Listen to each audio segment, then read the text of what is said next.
Meu nome é Matheus Lemos, tenho 55 anos e até poucas semanas atrás eu era o engenheiro-chefe de sistemas da Arvin Properties. Fiquei lá por 18 anos, tempo suficiente para ver a poeira virar prédio, o cabo virar rede e os sistemas que eu construí, de madrugada e com as mãos suadas, virarem a espinha invisível de uma empresa que cresceu, esquecendo quem a sustentava por dentro.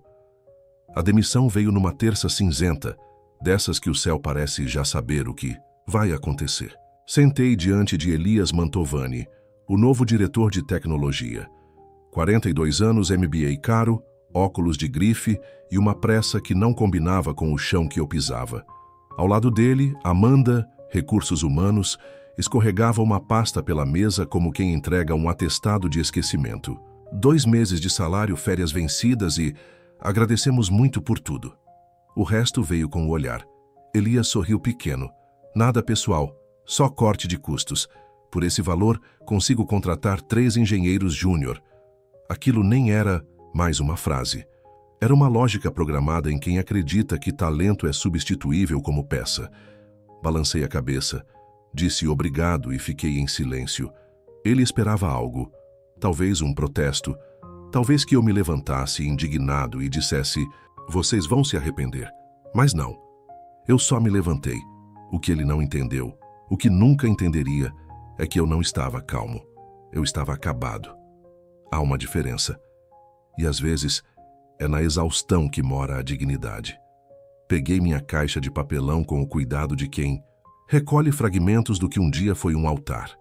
Meu crachá, 2 livros técnicos já sem lombada, uma caneca com meu nome apagado pelo tempo e um bilhete antigo do meu filho. Papai, você conserta tudo. Não levei mais que isso. Na garagem, meu telefone vibrou. Mensagem do Adriano, um dos rapazes que eu mesmo havia treinado do zero. Matheus, a equipe inteira está em pânico. Deixei o celular voltar para o bolso. Não por desdém, por cansaço. Era como assistir alguém tentar navegar um rio que você construiu com desvios secretos, pedras escondidas e curvas que só fazem sentido para quem as sonhou por dentro. Em casa, sentei na varanda com vista para o Lago da Alvorada. O céu estava se desfazendo em tons de cobre. Elisa, minha mulher, colocou uma xícara de chá ao meu lado e apenas tocou meu ombro. E agora? Perguntou como se o futuro tivesse que nascer da minha resposta. Algo vai aparecer, murmurei. Mas por dentro eu sabia. O que viria não era uma procura, era uma colheita. A verdade que ninguém ali quis ver é que eu não só tinha desenhado os sistemas da Arvin. Eu os havia escrito com a alma, sem documentação, sem apoio, sem equipe, porque por anos disseram que seria um gasto desnecessário. Só eu conhecia os atalhos, os labirintos de segurança, os ajustes de redundância que faziam tudo parecer fácil quando, na verdade, era delicadamente complexo. Era como observar uma floresta crescer sob uma arquitetura invisível de raízes e depois tentar cortá-la sem destruir a terra. Quando entrei na Arvin, ela ainda se chamava Terra Azul. Imóveis. Tinham 4 prédios, 12 funcionários e 2 computadores conectados por discagem. Fui contratado por ser teimoso o suficiente para acreditar que tecnologia era coisa de gente com coração. E assim, noite após noite, fui tecendo os fios que sustentariam uma estrutura que ninguém via, mas todos usavam. Anos depois, eles achariam que bastava apagar meu nome da folha de pagamento para seguir em frente. E agora, ali estava eu. Não mais funcionário, não mais necessário, mas pela primeira vez em muito tempo, leve. Não pela queda, mas pelo fim da ilusão de que lealdade era um contrato. Às vezes, ser descartado é o único jeito de lembrar que o valor da raiz não está no que ela mostra, mas no que ela sustenta, mesmo quando tudo parece florir por cima. 2 dias depois, enquanto eu ajustava meu currículo num silêncio quase cerimonial, meu celular tocou. O nome na tela, Elias Mantovani. Deixei tocar até o fim, como quem ouve uma música que já sabe onde desafina. A mensagem chegou logo depois. Matheus, estamos enfrentando algumas dificuldades no portal dos inquilinos. Os novos engenheiros têm dúvidas sobre a estrutura do seu código. Pode nos retornar? Será rápido. Não respondi. Naquela noite a casa estava mergulhada num sopro quente de chá de camomila e brisa do lago. Elisa me observava com olhos de silêncio antigo. "E então?" perguntou, quando me acomodei ao lado dela. "Nada ainda", respondi. Mas a verdade é que algo já havia começado. O peso da ausência. E não o meu peso. O deles. No dia seguinte, vieram 3 novas ligações. Uma mais apressada que a outra. As mensagens deixadas no correio de voz soavam como preces disfarçadas, a de profissionalismo. Manutenção fora do ar. Pedidos não processam, sistema de pagamentos falhou. Por favor, precisamos da sua orientação. Adriano me escreveu de novo. Elias está em pânico. Na manhã seguinte, Amanda do RH me ligou. Mateus, gostaríamos de discutir um possível acordo de consultoria. Seria algo temporário, bem remunerado, claro. Coloquei o telefone entre a orelha e o ombro enquanto mexia o café com cuidado.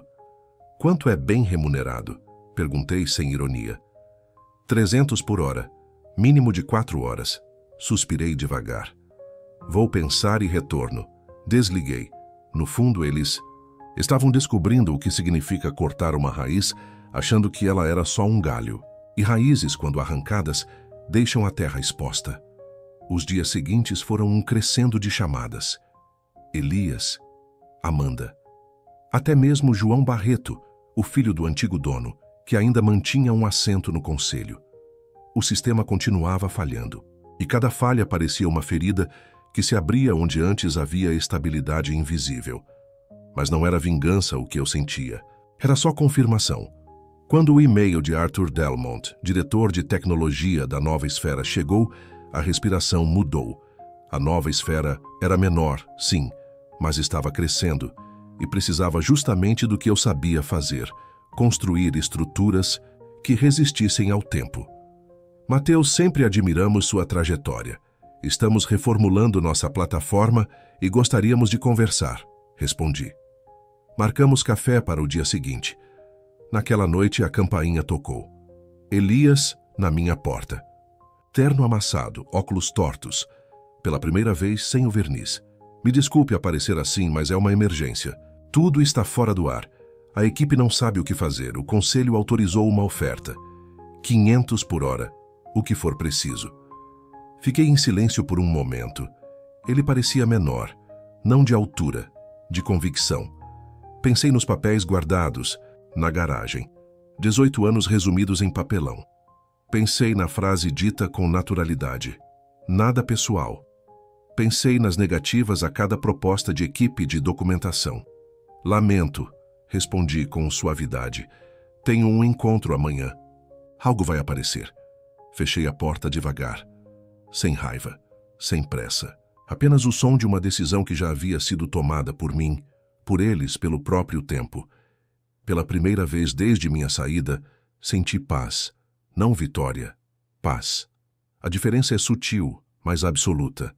O encontro com Arthur Delmont aconteceu num café de esquina, em uma manhã em que o vento parecia sussurrar a cor dos antigos.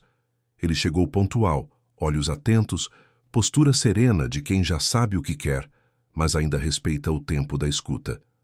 Mateus, disse, apertando minha mão com firmeza tranquila. O que você construiu na Arven virou referência no setor. A gente quer fazer algo do tipo, mas melhor. Sorri com cautela. Elogios soam diferentes depois que se é descartado. Mas havia algo em Arthur que não lembrava os executivos da moda. Ele falava como quem já quebrou sistemas frágeis com boas intenções.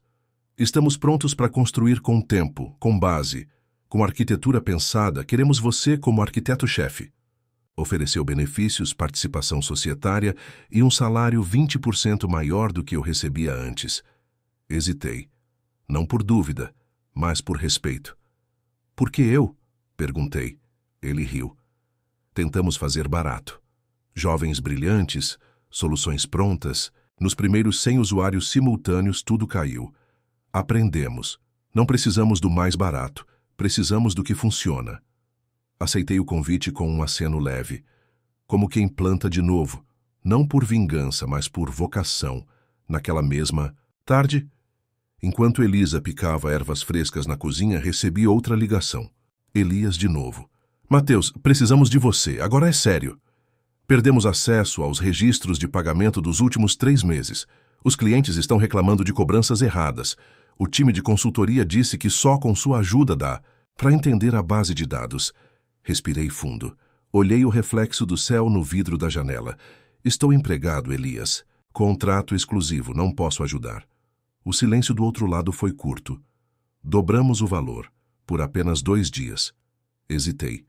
Não pelo dinheiro, mas pela pergunta que viria. E veio. Então por que não? É vingança? Tá gostando de ver a gente afundar? Apoiei o cotovelo na mesa. Olhei pro nada. Não, Elias, não é vingança. Mas você tomou uma decisão de negócios. Decidiu que minha experiência não valia o custo. Agora está descobrindo o que aquele custo sustentava. Ele respirou pesado. O conselho quer conversar. Podemos recontratar com bônus de assinatura se... Não, cortei sem elevar a voz. O mesmo grupo que decidiu que eu era descartável estará lá, esperando a próxima oportunidade de cortar mais uma vez. Escolhi seguir adiante. Houve um instante de silêncio, mas eu sabia que ainda viria o último recurso. E veio. Nossos advogados podem argumentar que você dificultou intencionalmente a manutenção. Cláusulas de não concorrência, propriedade intelectual, o velho truque da ameaça. Mantive a calma. Cada linha de código está como estava. Quando negaram meu pedido por uma equipe de documentação. Tudo pertence a Arven. O que eu levei comigo foi apenas o que o tempo não consegue tirar. Experiência. Desliguei com as mãos tremendo um pouco. Não de medo, de raiva, uma raiva antiga, quieta, acumulada. Não pelo que fizeram, mas pela forma como sempre acharam que podiam tratar quem constrói com verdade. Na nova esfera, os dias começaram a ganhar outro ritmo. Documentamos tudo, treinamos a equipe, criamos camadas de segurança pensadas para proteger, não apenas para impressionar. Cada decisão era semente. Cada etapa, uma raiz nova se fincando no chão. Eu não queria mais olhar para trás. Mas também não queria apagar o que aprendi ali, porque, às vezes, a única forma de honrar o que se foi é construir algo melhor, sem repetir os erros que nos expulsaram. Se essa história tocou seu coração, deixe um like, inscreva-se no canal e conte nos comentários o que mais te emocionou. Porque se você não se inscrever, em breve, você pode não ver mais nossas histórias. Foi uma manhã cinzenta de quarta-feira, quando recebi a visita que mudaria o rumo das semanas seguintes. Alan Dias, meu antigo administrador de banco de dados, apareceu na porta da minha nova sala. Estava mais magro, semblante tenso, a mochila pendendo dos ombros como quem carrega mais do que equipamentos. "Tem um tempo para almoçar?" perguntou, com um sorriso tímido. Aceitei sem hesitar. Sentamos num pequeno restaurante que servia sanduíches artesanais e chá de hibisco num bule de vidro. O ruído ao redor parecia longe, como se o tempo ali se dobrasse para abrir espaço para um reencontro. Necessário. Entre uma mordida e outra, Alan foi desfiando o que restava da Arven. "É pior do que você imagina", disse, com a voz baixa, quase cúmplice. "Perderam acesso a 3 anos de dados históricos. Os backups não funcionaram. A consultoria externa está cogitando reconstruir tudo do zero." Assenti em silêncio. Aquilo não me surpreendia. Os sistemas que criei eram como tapeçarias delicadas. Para restaurar era preciso entender o tecido por dentro. E isso nunca se faz com pressa. "Tem mais", ele disse, e dessa vez abriu o laptop que trouxera. Os arquivos estavam ali, frios, como documentos legais sempre são, e ao mesmo tempo ardentes como verdades mal escondidas.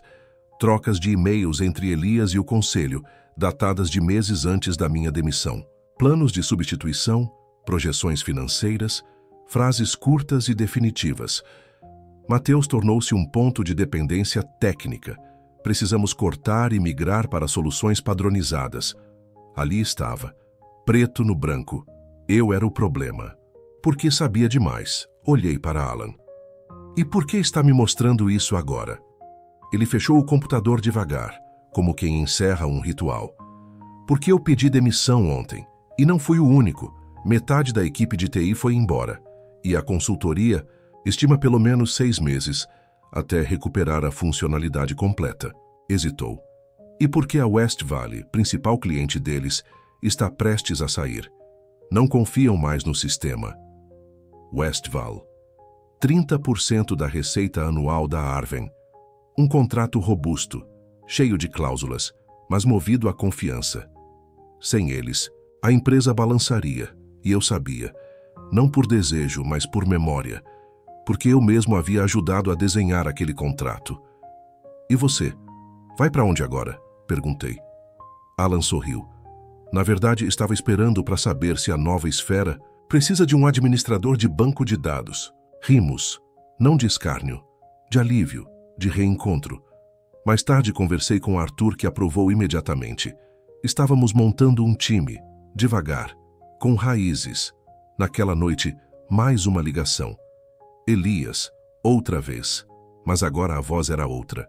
Arranhada, cansada. Mateus Westvale está prestes a rescindir o contrato. O conselho está cobrando explicações. Precisamos de você. Respirei fundo. Olhei para o céu que começava a se avermelhar atrás das janelas da cozinha. Me desculpe, Elias, não posso ajudar. Ele insistiu, como quem já sabe que perdeu. Diga seu preço, qualquer valor. Balancei a cabeça, mesmo sabendo que ele não veria. Não é sobre dinheiro, é sobre respeito. Respeito pelo tempo que leva para fazer direito, pela experiência que vocês ignoraram. Do outro lado, silêncio. Depois, uma última tentativa. Você sabia que isso ia acontecer, não sabia? Pensei um instante. Não, Elias. Eu só sabia o que eu havia construído e o que era necessário para manter funcionando. Tentei mostrar isso muitas vezes. Vocês não quiseram ouvir. Desliguei. Sem fúria, sem júbilo. Apenas com a certeza silenciosa de que algumas lições só florescem quando o campo se quebra. 2 meses haviam se passado desde meu primeiro dia na nova esfera e o escritório começava a respirar com outra frequência. As paredes, ainda nuas, ganhavam mapas técnicos colados com fita, rabiscos à mão que pareciam sementes de algo maior. Cada reunião era como um ensaio de primavera. Ninguém falava alto, mas todos carregavam dentro um impulso de fazer florescer algo que durasse. Nessa manhã, Arthur me chamou com urgência contida. Acabei de falar com Jefferson Westvale. Disse o nome como quem carrega um vaso frágil. Eles encerraram oficialmente o contrato com a Arven. Querem saber se conseguimos assumir o portfólio deles. O ar pareceu se comprimir no ambiente. West Valley não era apenas um cliente. Era um continente inteiro, com mais de 10.000 unidades distribuídas por 4 estados. Assumir aquilo seria dobrar o escopo da nova esfera em poucos meses. Não estamos prontos, confessei, com honestidade que já se tornara meu escudo. Mas podemos ficar. Arthur não hesitou. O que precisa? Respirei fundo. Desenhei mentalmente os fluxos, os servidores, a base escalável, as mãos humanas necessárias. 3 engenheiros sênior, estrutura dedicada e 8 semanas intensas. No limite. Ele assentiu. Jefferson oferece 12 e está disposto a bancar a expansão. Fiquei em silêncio por um instante. Não por dúvida, mas por reverência. Aquilo não era só uma oportunidade. Era o momento de provar, sem precisar. Dizer que fazer direito exige mais que pressa. Exige alma naquela noite não dormir. Ou melhor, dormir por dentro. Enquanto o corpo permanecia desperto, a mente sussurrava esquemas, conexões, riscos e possibilidades. Pela manhã, levei a Arthur uma proposta detalhada. Um modelo híbrido que permitiria migrações em etapas, evitando o caos de uma transição abrupta. Ele leu com atenção de quem ouve um sino antigo ecoando no fundo de uma floresta. Está sólido, disse por fim. Mas vejo aqui uma fase extra de documentação. São 3 semanas a mais. Olhei nos olhos dele. É a única parte inegociável. Foi ali que a Arven falhou. Aqui documentamos tudo. Treinamos todos, sem atalhos, sem dependências. Ele assentiu devagar. Concordo. Aprendemos.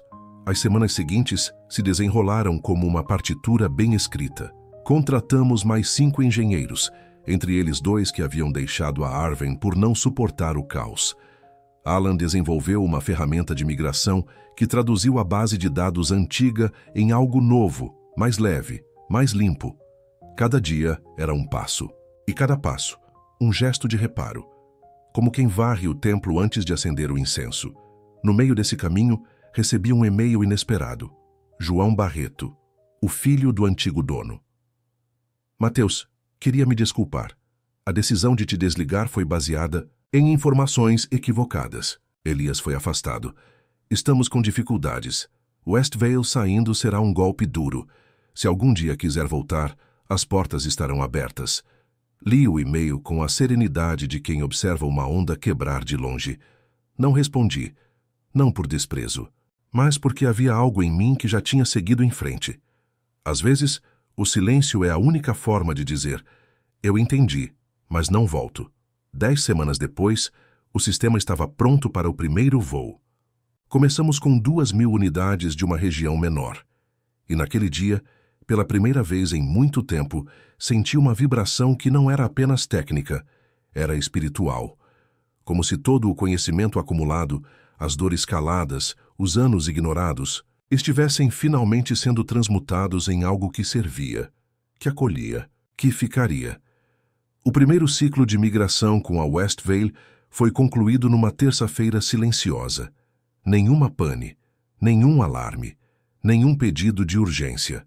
Só o sistema rodando firme, como se tivesse nascido ali. Ao final do dia, Arthur me chamou na sala dele com um sorriso contido. O Sr. Westvale quer te conhecer pessoalmente, virá amanhã.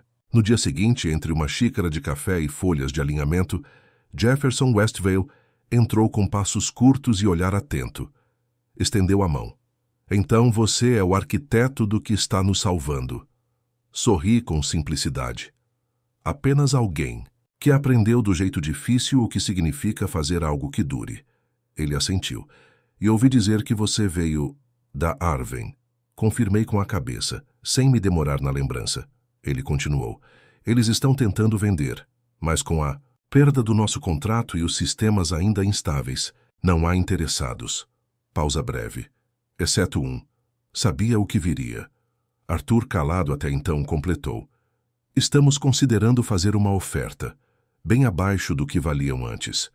A informação se acomodou dentro de mim como uma maré, voltando ao leito.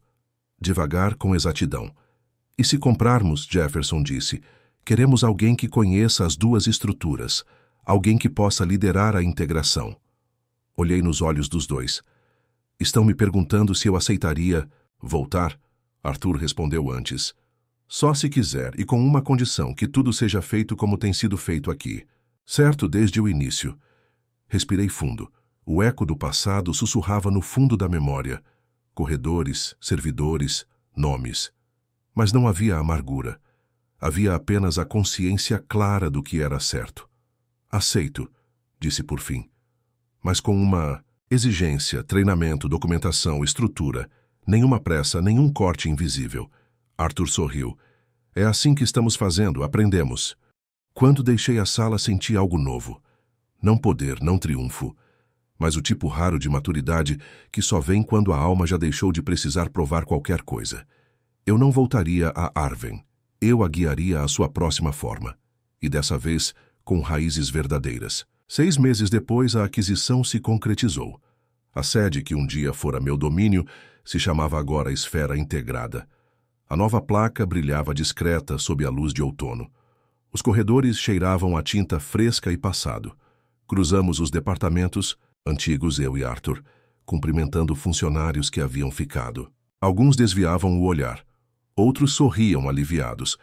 E poucos, os que sabiam, me encararam com um respeito silencioso. O tipo que não se ensina. Só se oferece. Graham, claro, havia partido. E com ele, boa parte da diretoria que um dia considerou meu nome um problema a ser resolvido. João Barreto ficara como consultor de transição. Um gesto, talvez, de quem entende que alguns erros pedem mais que desculpas, pedem continuidade. No centro técnico, diante do antigo servidor, parei por um momento. Os LEDs ainda piscavam. Os cabos ainda estavam ali. Mas tudo estava em migração. Quer entrar? Arthur perguntou. Neguei com a cabeça. Não é mais necessário. Tudo isso vai ser refeito. O velho sistema seria substituído, não por vingança, mas porque já não cabia mais ali. Ele fora construído por mim, sim. Mas era de um tempo em que as coisas eram feitas às pressas, em silêncio, sem apoio. O novo sistema traria algo mais precioso que eficiência: compreensão. Na sala de reuniões, fui apresentado como o novo diretor de integração. Palavras foram ditas, prazos estabelecidos. Mas o que mais me tocou foi o que ficou fora do papel. O olhar de alguns colegas, o aceno de cabeça, o alívio coletivo de saber que agora, enfim, se fazia do jeito certo, e eu, naquele momento, não sentia a necessidade de dizer «eu avisei». O tempo, esse sim, já havia dito tudo por mim. Os primeiros meses, como diretor de integração, passaram como quem atravessa um campo alto de trigo. Aos poucos, com atenção ao som do que se quebra e do que ainda pode crescer. A Arven, agora, renomeada como esfera integrada, já não era a mesma, e eu também não. Todos os dias, eu cruzava os corredores onde um dia caminhei como invisível. Agora, as mesmas paredes que testemunharam meu silêncio me acolhiam com um eco diferente.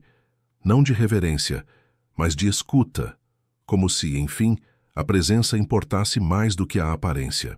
Pedi a Arthur uma sala sem divisórias. Queria estar no chão com os engenheiros, sentir as dúvidas respirando no ar, acompanhar os códigos sendo moldados não como tarefas, mas como expressão de uma inteligência sensível. Um sistema. É uma alma que se traduz em lógica, eu dizia, e eles começavam a entender que o que a gente fazia era mais que programação. Era ofício. Trouxe Alan para perto. Depois de organizar a migração da base antiga, ele começou a treinar os novos com uma paciência rara, dessas que não se aprende nos cursos rápidos. Sua voz baixa se espalhava como quem planta sem fazer barulho.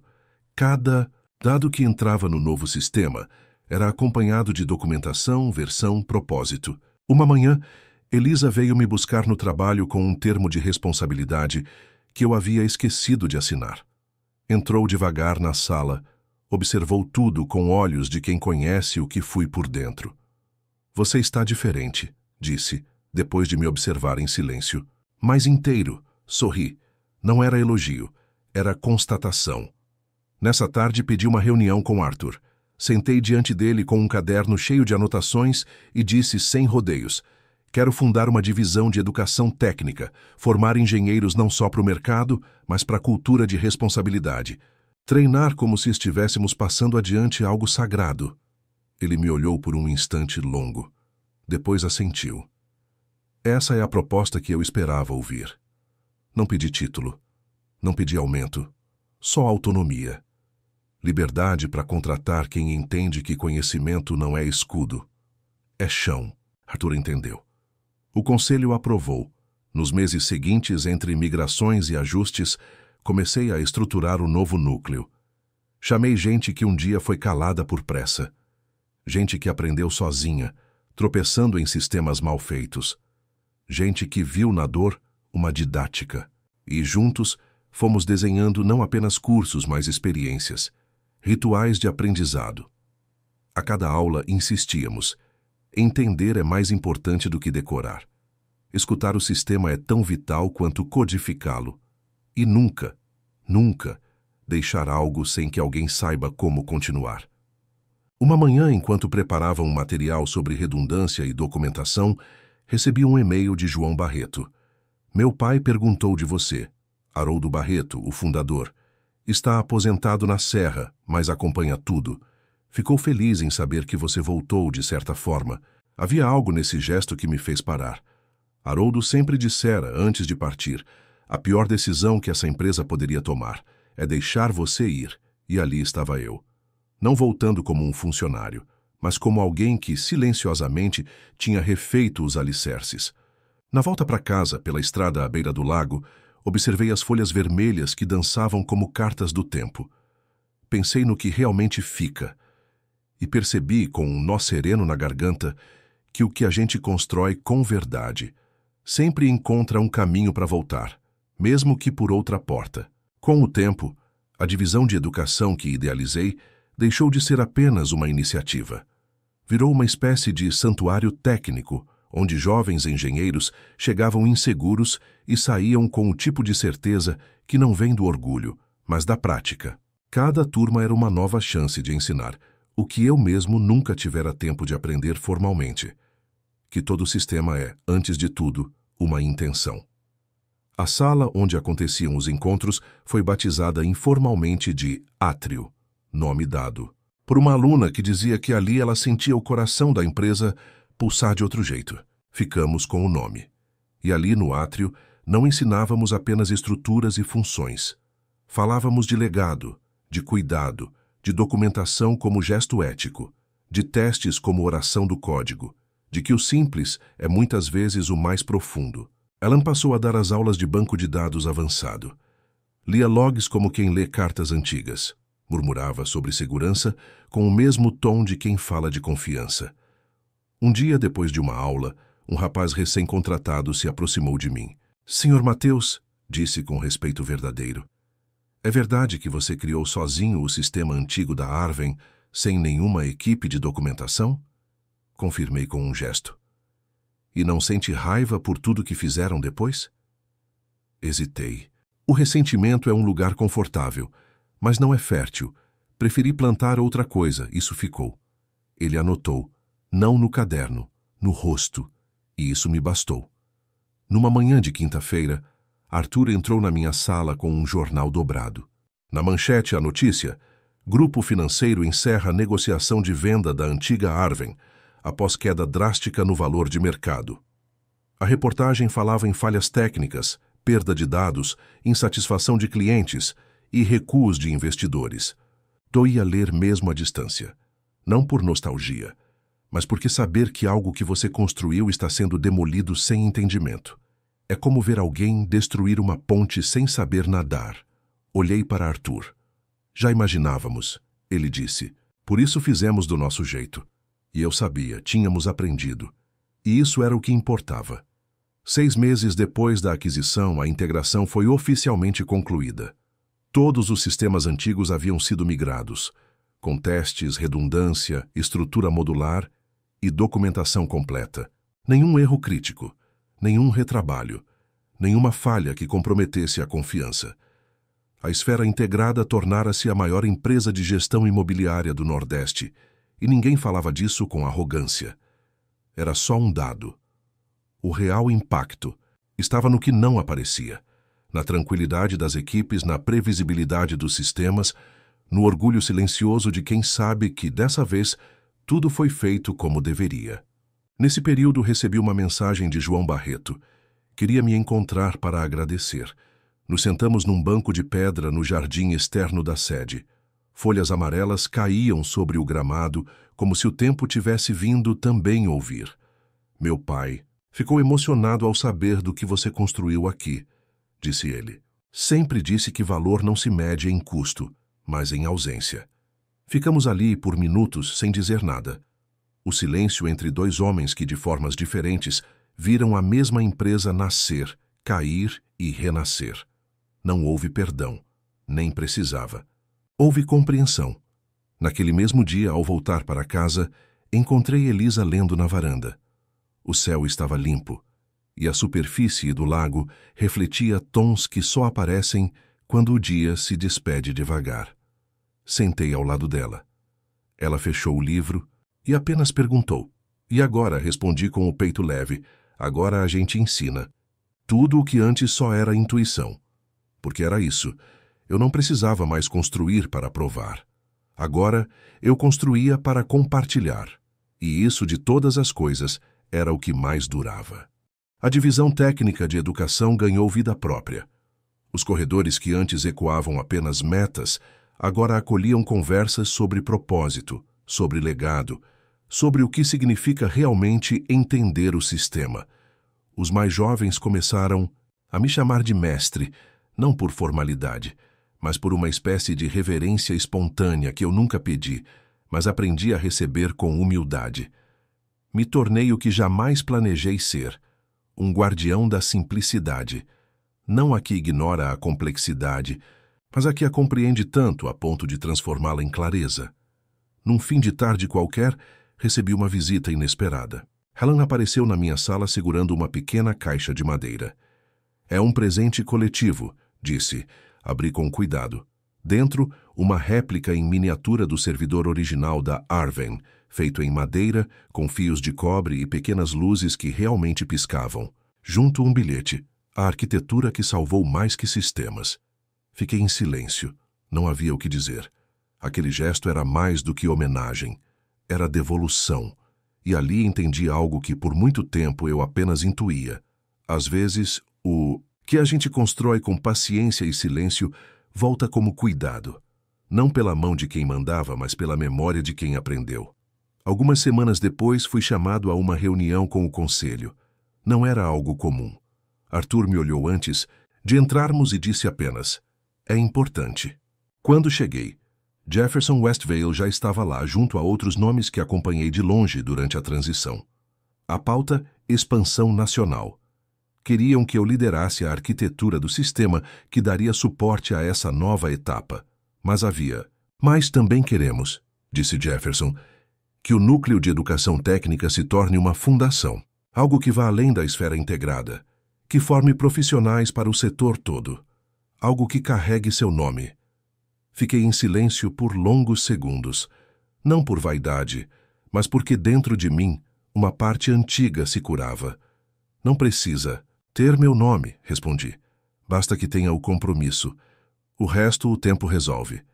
Mas eles insistiram, e eu cedi, não pela honra, mas porque entendi que o gesto era maior do que eu. Naquela noite, ao caminhar pela orla do lago, senti o vento mudar. Elisa caminhava ao meu lado, e em certo ponto parou. Apontou para a água onde as folhas boiavam como mensagens cifradas. "Quando você saiu da Arven, pensou que estaria aqui hoje?" perguntei. Ela me olhou com aquele olhar que antecede as palavras verdadeiras. "Não pensei, mas senti. Às vezes, quando algo é feito com o espírito certo, o universo encontra um jeito." Sorri, não com os lábios, com o corpo inteiro. Porque era isso. Eu não tinha vencido ninguém. Apenas permaneci. E naquele momento, entendi enfim. O que a gente constrói em silêncio, com intenção, atravessa até mesmo a demissão, o desprezo, o erro. Porque não é a empresa que valida o engenheiro. É o cuidado que valida o ofício. E quando esse cuidado é real, cedo ou tarde, ele encontra seu lugar. Um ano depois da aquisição, eu me despedia pela segunda vez daquela antiga sede, agora com outro nome, outro ritmo, outra alma. Devlin integrada. Nenhuma faixa, nenhuma cerimônia, nenhum aplauso. Apenas um dia limpo de outono, folhas douradas girando no vento como páginas soltas de um livro que já fora lido com pressa demais. Entreguei as chaves do meu último escritório de transição a uma nova gerente. Jovem, olhos brilhando com a ansiedade de quem vai começar. Desejei sorte. Ela me agradeceu como quem sabe que carrega algo mais do que tarefas. Na saída, encontrei João Barreto no pátio. Havia envelhecido, cabelo rareando, olhos fundos, mas um tipo de humildade que o tempo às vezes instala em quem já errou o suficiente. Caminhamos em silêncio por alguns metros, até que ele disse quase num sussurro: "Meu pai perguntou de você." Sorri de leve. "Espero que esteja bem." João assentiu. "Disse que sabia que te perder seria o maior erro da história dessa empresa." Estava certo. Não respondi. Não era necessário.